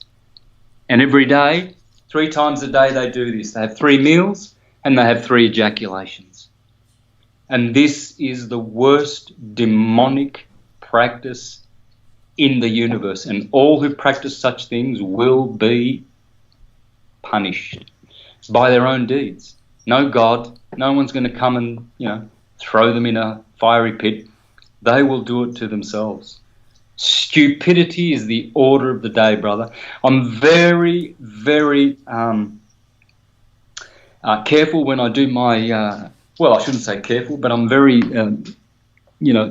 meticulous about how I do my presentations. And if people don't like it, well, they don't have to ask me onto their shows. Just don't invite me. I'm happy. I'm happy to just stay at home and be happy, healthy, and sexy by myself. I don't need to share that with people. But I know a lot of people don't like it when you start, expressing a little bit of hate towards something, or a bit of anger, or a bit of frustration. They want everything to be love and light, and don't hurt my poor little ears. I want everything to be sweet, Santos. No, that's not how I work. And so, with all the good that you learn from this subject, you must learn what to avoid and where the demons are going to come and try to deceive you people, okay? Because in the end, ultimate result is life or death. It's either a good ending, a good result, or it's not. And so it's in your power to decide. So look, I think I've covered everything about this. If I haven't, please, or anything you want to elaborate on.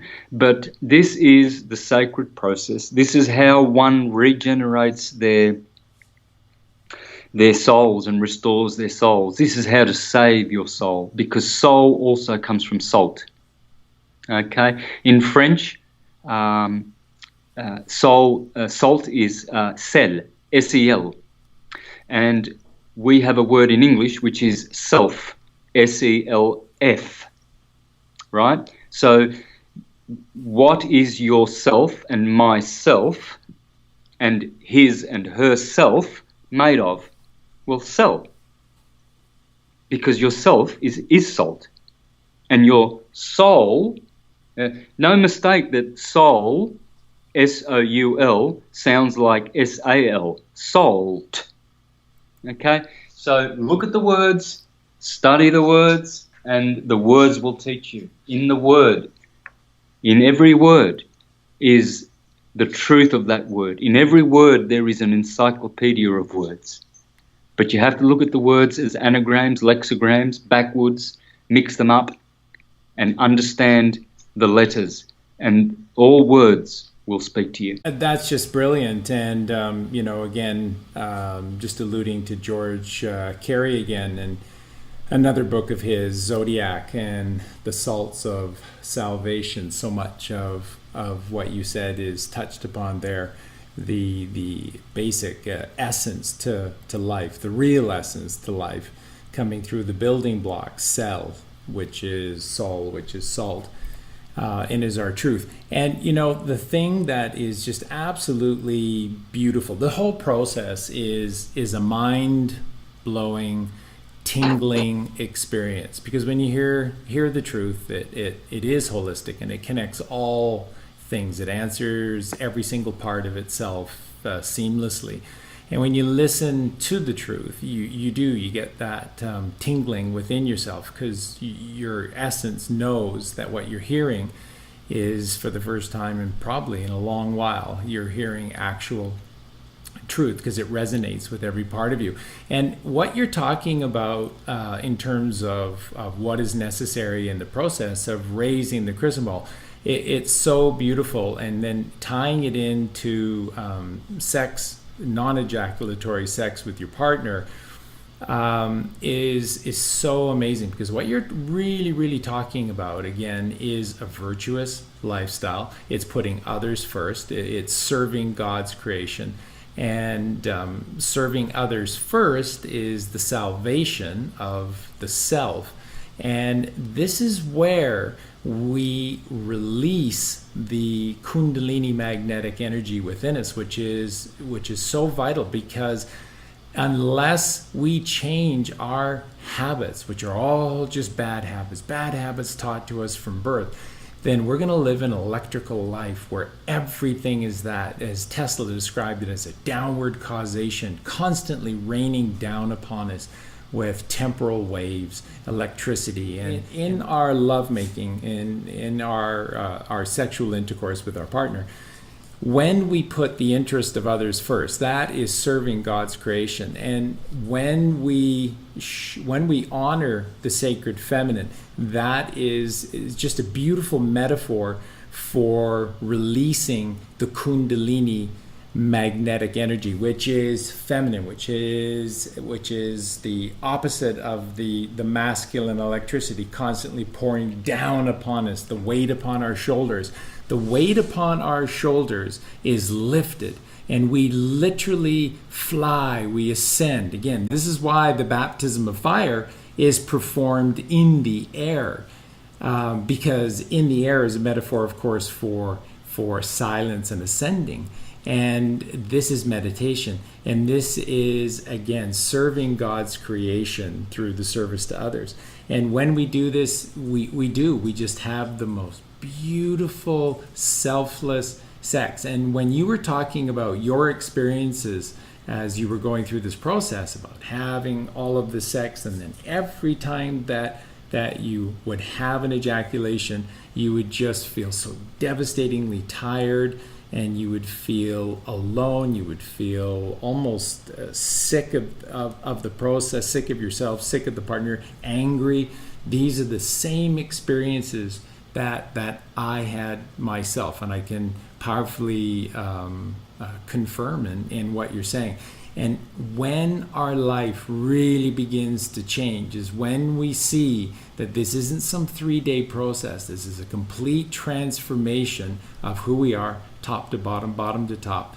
And this is all about the raising of the sacred feminine within us. It's all about exalting God's creation by service to others, instead of feeding the tapeworm, the ego, the left brain, the carnal world within us. And that's all we're taught from the moment we're born. Left brain, left brain, left brain, left brain. And everything you talk about and everything you mention with the Chrism, it's all so accurate, and it's all about activating. It's all about rising up and then to the right, Everything is up and to the right in the Bible because the realm of God is the right hemisphere of the brain.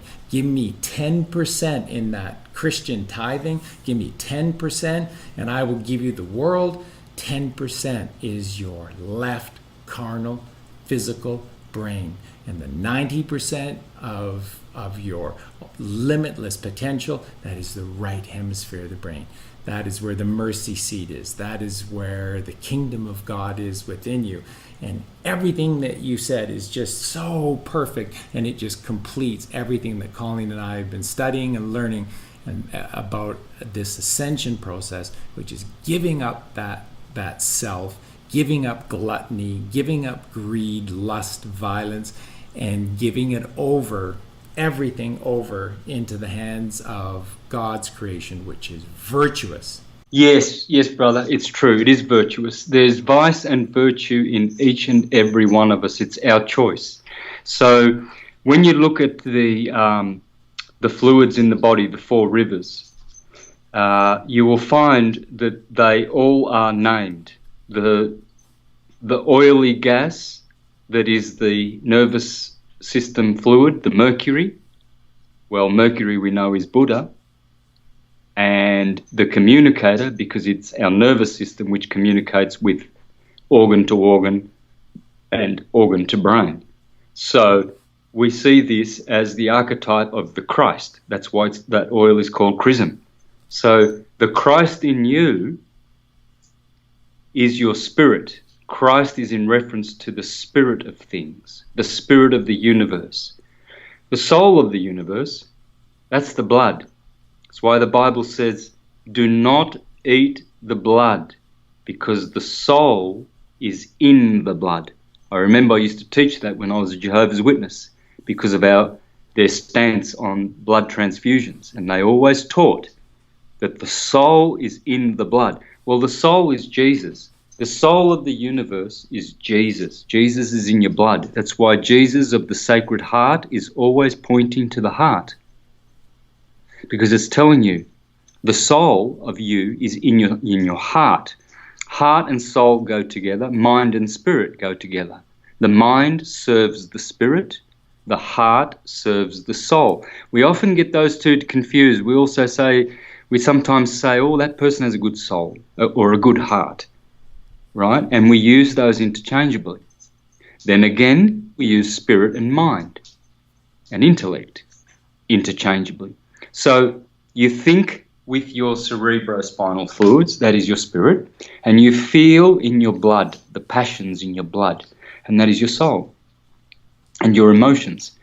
And in one is where Christ dwells, and in the other is where Jesus dwells, in the blood and in the oil. The Christ is the oil because that's what Christ means.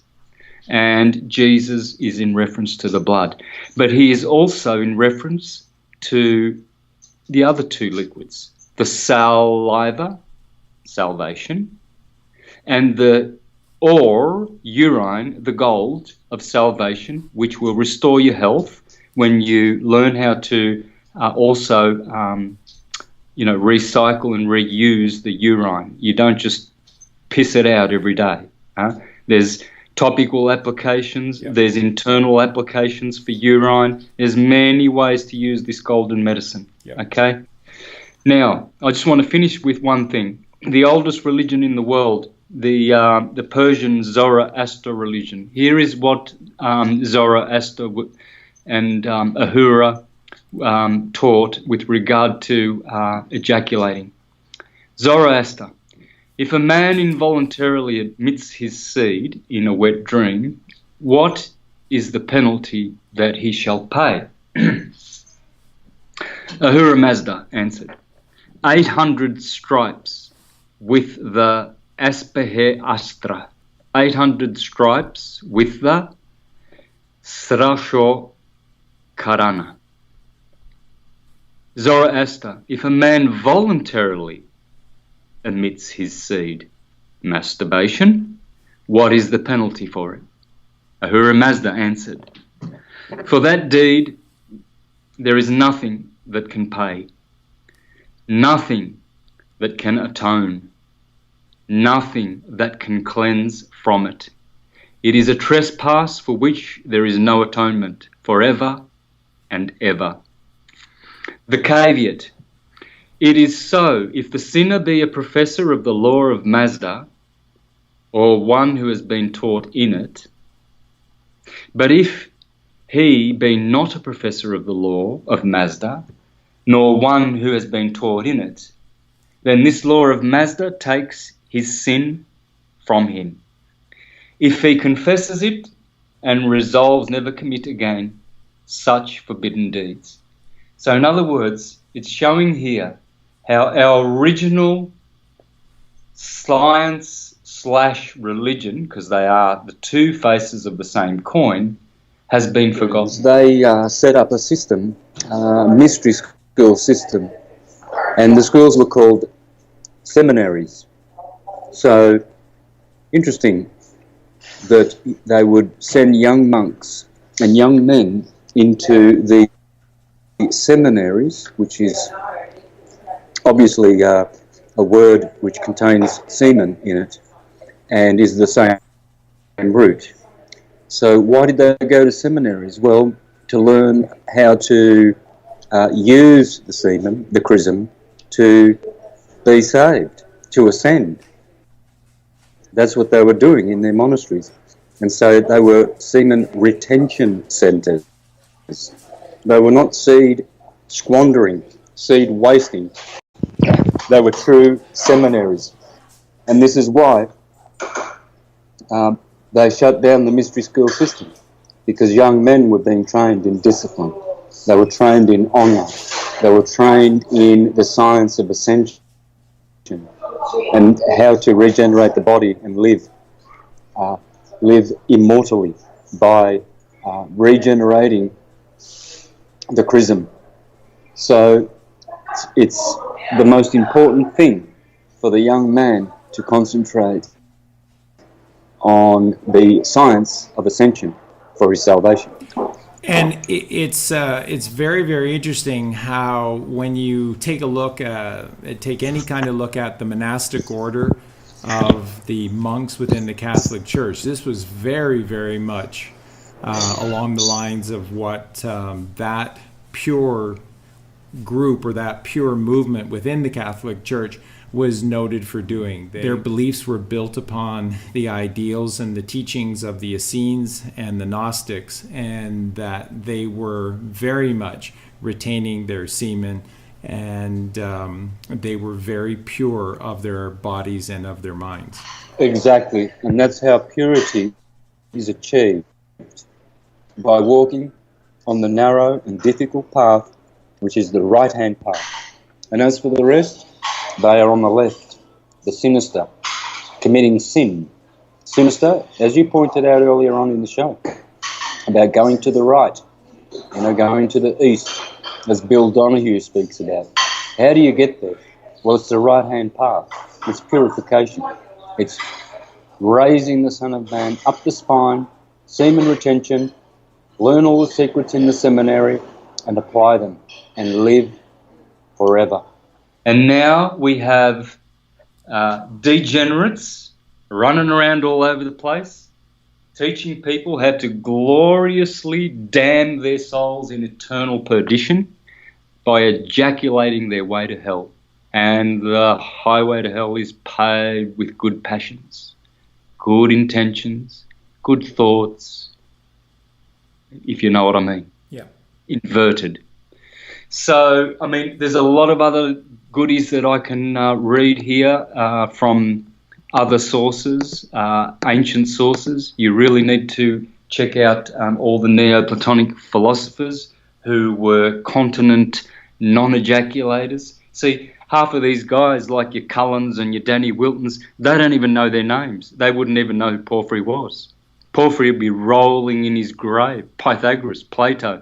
These were vegetarian non-ejaculators, And now we have these morons who go around listening to all the Jesuit so-called professionals on sexuality and how good it is to clean your pipes every day and masturbate all your juice out of your body, so you can be all old and dopey looking like a prune. And you look at them, some of these guys who teach ejaculation, like they're 30 years old and They look so ugly. They look so dopey and so debauched. And people can see it. They can't hide it. They might as well not show their face at all if they're going to teach ejaculating, because they all look sick. They all look sick. It's you know. very true. They do. Yep. I remember someone saying, "Oh, Santos, well, well, he practices non-ejaculation and he doesn't look so healthy and he's always angry. Is that what it does for you?" Well, no, I'm not saying, I'm any kind of an example in anything. I throw myself into the, like Samson, who said, "Kill me as well as the Philistines, O Lord, O God, please kill me with them." I'm as stupid as anyone I'm denouncing. Okay, I'm not saying that I'm exceptionally anything. I'm just glorifying the truth, not me. I'm not glorifying me or anything I do. Exactly. As in I found it and I discovered it and I'm the teacher of it and I'm the good one who's doing it. No, not at all. I'm teaching that if I didn't do any of these things, I wouldn't be around here, guys. Don't look at me as a measure, a gauge for how true and how effective what I'm teaching is. Don't do that. You will be as stupid as the idiot who grabs a tree from the water, a fish from the pond, and puts it up in the tree and says, "All right, let's see how good this fish is," in climbing the tree like the monkey did next door. He's no monkey. Well, you put the monkey in the water and it'll drown, you see. So you don't do that, As Jesus said, he said, "Do what they say, the Pharisees, but do not do what they do, for they are hypocrites." I include myself in that. I am a hypocrite because I've spent nearly 4 decades ejaculating and eating pig's bums. I'm Italian. We used to have pig sausages like there was no freaking tomorrow. Breakfast, lunch, dinner. Give me some of that salami, mum. Oh, nice. Fry it up. Oh, greasy. I've done all that shit. I've ejaculated, I don't know how much of my brain. Now I'm starting to restore it. So I'm starting to restore that. I'm 56 here, guys. I'm not 26 like these ejaculators who look older than me in their 20s. I'm 56. My friends, I've had tens and tens of my school friends die in their 30s and 40s. And I'm nearly 60. How did I get there? Well, I know I should have been dead for all the debauchery that I practiced. Now I'm repented from. Hence the zeal and the urgency in my voice. Please, young men, please save yourselves. I don't care for you as an individual. I care for humanity because I love humanity. But there's no skin off my nose if you want to go being incontinent for the rest of your life and not listening. There's no skin off my nose at all. In fact, I enjoy being on these shows, but I don't need them. I don't need them at all. I think the ones who are receiving the information do, but not many people really do listen. I expect about 3% of the listeners to really get the full benefit from everything they've heard today. And I really do expect, I don't expect, I shouldn't have expectations, but I wouldn't be disappointed if the figure came back that 97% of the people who listen to me just laugh at me, think I'm a fool. I wouldn't be surprised. I don't even expect any better than that. When I first started this, I thought, well, how far is it going to get? The world is hopeless. But I went ahead and did it anyway. Well, and you've influenced so many people. And, if I could just jump back in here, the thing, this understanding of the 4 rivers within the Garden of Eden, and of course, as above, so below. So the 4 rivers exist within us, these 4 sacred fluids that exist within the body. This is, I've done a couple of podcasts on all of this, and this is all about the other 25 days of the moon, the other physical days of the month, and how everything just is tied together, and how everything essentially is just running through the 3rd ventricle of the brain. And you look at these 4 rivers within us, the 4 fluids that flow within us.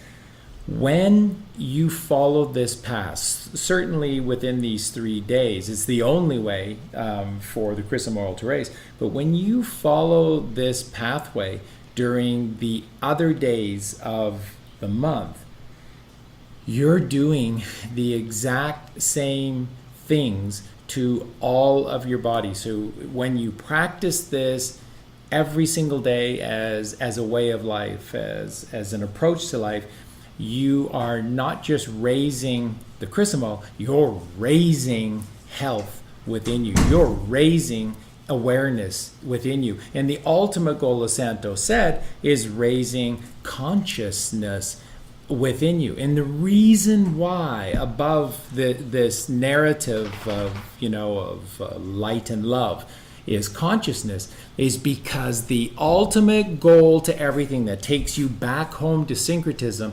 is the connection between worlds, is as above so below, is connecting the physical and the metaphysical. We are here. This is real. This isn't who we truly are in these physical forms, but it's real. The experience that we are having here is powerfully real. And how we overcome the carnal nonsense and the lies that are forced upon us from birth is to ascend metaphysically. This is the Chrism oil, those 3 days within the month. And the same protocols the Santos talks about, the same procedures that are going to allow you to be successful, to keep that psychophysical seed alive within you and return it home, return it back to home, so it can roll open the fornix and enter into that final chamber of the bridegroom, because you've got oil in your lamp. This whole process is also what's happening during the physical days of your month, of your life. And these 4 sacred rivers, if you look at them again, and you take a look at the cerebral spinal fluid and the blood and our saliva and our urine, they all need to be in an alkaline state. They all need to achieve what is called homeostasis. And homeostasis, for a lack of a better explanation, is the balancing between 2 worlds. And when we don't do these things, as Santos has showed you through the podcast, we become acidic. And when we are acidic, it eats away. That's why the perfect analogies throughout our physical experience as well. You drop acid on something, it just burns through. It eats away at the sacred creations that are within us. And this is why we must live an alkaline life. And alkalinity, as I said earlier in the show, is not just what you eat or what you drink. It is your thoughts. Everything that you put into the body and into the mind needs to be alkaline, because alkalinity leads to homeostasis, which is balance, which is peace, which is harmony, which is tranquility, which is consciousness. It's awareness. And that is the unification of 2 worlds. And you reduce all of that back, and it always comes to one. And the one is syncretism. That one truth, that God, dielectricity, against the sacred feminine, Mary Magdalene, mag in Sanskrit, motion, magnetism, constantly moving, and the friction created between them, electricity. Look in every single textbook definition of what electricity is, the friction. And the only way to achieve all of the secrets, the sacred secretions, the secrets within us, is to raise the Chrism oil.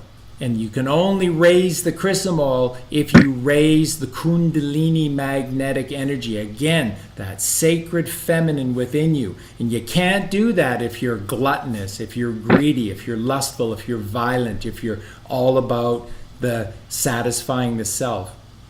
If the Bible or the Quran or the Bhagavad Gita teaches us anything, it is about service to God's creation. And that means we don't kill animals. It's common fucking sense.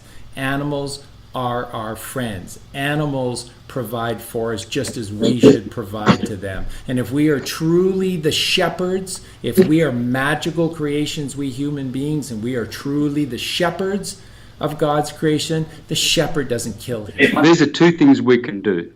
anyone can save their chrism and regenerate their lives, and not be eating death animals. Anyone can do that. It's just about a decision. I made the decision in 2008 to stop eating animals. I've never looked back. I made the decision in 2012 to stop ejaculating. I've never looked back. Now, we have enough enemies against us today. Chemtrails, you can't stop those. Fluoridation in the water, can't stop that. You were vaccinated when you were young. Well, you didn't have any way of stopping that. You have a legal name which makes you the slave of the Roman maritime merchant law system. You're pretty much done with that. There are demons. There are evil people that want to rob you, steal from you. We have so many enemies. And yet, why do we invite two enemies into our lives, which is ingesting death and removing the life force from our very own organisms? There is great urgency in this, friends. This is the way to regenerate oneself so we can get out of this recycling, incarnating trap of death and debauchery. Look around. Is everyone happy? Is everyone healthy? Is everyone wealthy? Is there abundant goodness in the world? You'll see that there's so many enemies and trouble and stuff that you have no power over, and yet these are two things which will have the most effect in your spirituality and the gaining of everlasting life and power that you can do today. You can start doing it today and see the benefits immediately. And yet, we include also these enemies in our lives, and we are surrounded. And no wonder people are killing themselves because they're depressed and they're on all kinds of medication and drugs. I've never taken any of that rubbish. I smoke my weed, yeah, and Mary Jane, that's about it. And I don't even, I'm the boss of that. I don't drink alcohol. I don't have anything that controls me, anything, not even my good old Mary. So, why? Why are we doing this to ourselves?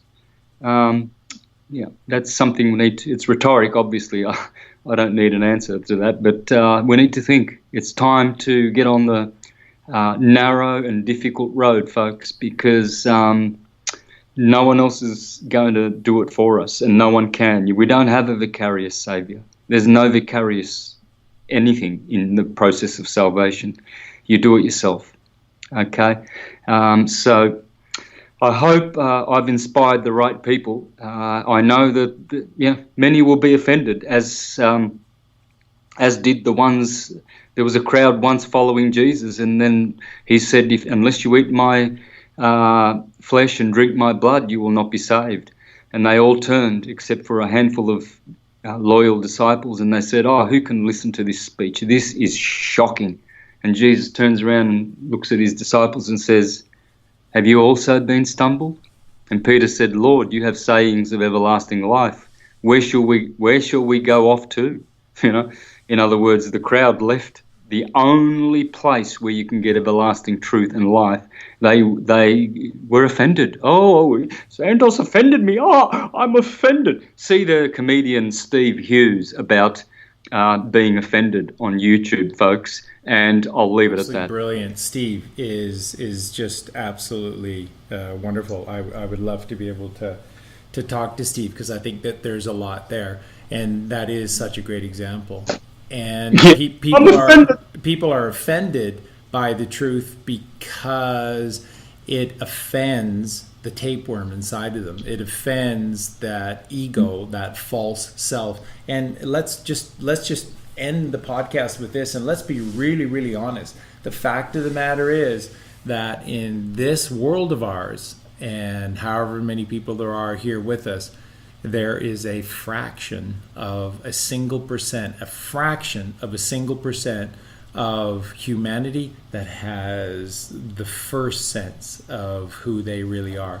And that has to be the greatest tragedy of all. We've just become mask wearers, and we wear different masks to please different people, and we follow their words, we follow their instructions, and the Bible makes it clear. Ignorance, like you said, the path to hell is paved with good intentions. Ignorance is no forgiveness, is no salvation. You will find no salvation through your ignorance. It is time to listen to the truth, no matter how much it hurts you or offends you. I've been offended. I'll wake up tomorrow with leprosy. I've been offended. That bloody Santos offended me. And nothing happens. Nothing happens. But just listen, because our lives, this world has gone to hell in a handbasket because we've listened to the few. And we become the children of the moon goddess sin, ruling over us, living out of our left carnal brain. And you were just talking about the way, that's what the Buddha wrote about. Yep, sin is sinister, the left-hand pathers. Beware of the left-hand pathers. And thank you very much. I mean, just absolutely brilliant stuff. And there have just been so many people asking about this this last process and trying to understand the Garden of Eden within us, and the 4 rivers of the Garden of Eden being the 4 principal body fluids within us. But this process and this understanding is so key, is so important, because as Santos described in this podcast, that the preservation of these bodily fluids, once they are being kept and maintained, you are the shepherd. You are the shepherd of your flock. Your flock is the Garden of Eden within you. And your task as the shepherd is to keep your mind and body in an alkaline state. Alkaline bodily fluids, alkaline body, alkaline mind, alkaline thoughts.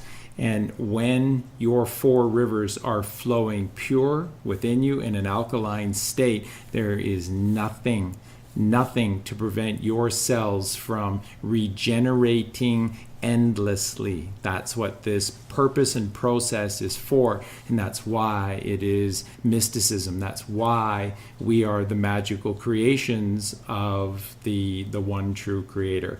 And I just absolutely have to tip my hat to you, Santos, because again, I know that your health is still not quite at 100%, but you have really once again raised your game to the very, very top, highest level. And I really believe that the podcast that we've put together here, this is going to stand the test of time as the podcast, the video on the full understanding of raising the Chrism oil, why it is so important, how to do it, and to achieve regeneration, to achieve eternal life through regeneration. So I want to thank you so very, very much, and just throw it back over to you for your final thoughts, final words. Thanks, brother, and well said, very well said. Your complimentary comments there. You seem to have a good handle on this whole science and how it works, and you have the good high perspective of it. And so, happy is the man, as it says in the scripture, happy is the man who hears my words and does them. Not happy is the man who learns everything but doesn't apply them. It's the doing. It's the application of it, and the one who does will reap the eternal rewards. And I believe that 100%. And this is what Colleen and I have committed ourselves to doing every single moment of every single day. We're doing the work. And again, when you hear that phrase from Santos and I about the necessity to do the work and to put oil in your lamp, again, what we're talking about is that your principal job in your existence is to preserve your 4 rivers of the Garden of Eden. You must keep your bodily fluids preserved and pure. That's why we exist, to become the regenerated man, so that we can have an eternal, perfect relationship with the Creator. And that is Santos' syncretism, and that takes you to the one and the oneness of this entire truth. So again, thank you so much, Santos. All of our love and appreciation to you. I said in the introduction that you are the true giant within the truth movement, and there's nothing that can dissuade me from knowing that you truly are, and your work is a true gift that that millions have opened themselves to. And as you said, now it's up to them to do the work. And again, on behalf of everyone that you've touched, I just want to say once again, thank you. And have a wonderful evening, my friend. And again, I will talk to you soon. Thank you so much. Thank you, brother. Take care. Okay.